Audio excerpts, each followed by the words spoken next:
Here's what Monroe said, and I quote him directly. The American continents, by the free and independent condition which they have assumed and maintain, are henceforth not to be considered as subjects for future colonization by any European powers.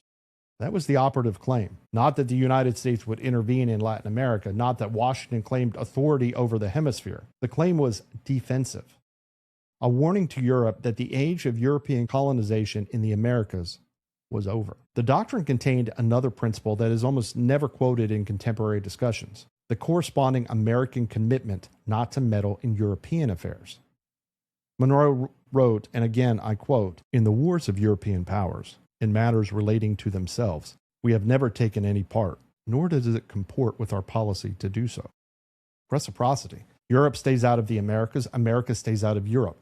That was the original framework. And then critically, the doctrine contained this language regarding the new Latin American republics themselves. And I quote once more, "With the existing colonies or dependencies of any European power, we have not interfered and shall not interfere. But with the governments who have declared their independence and maintained it, and whose independence we have, on great consideration and on just principles, acknowledged, we could not view any interposition for the purpose of oppressing them or controlling or in any other manner their destiny by any European power in any other light than as the manifestation of an unfriendly disposition toward the United States."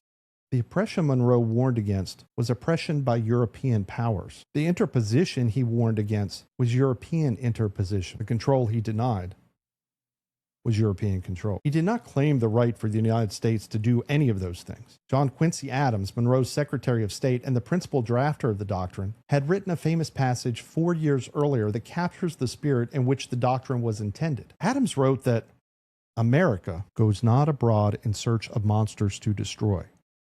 She is the well-wisher to the freedom and independence of all. She is the champion and vindicator only of her own.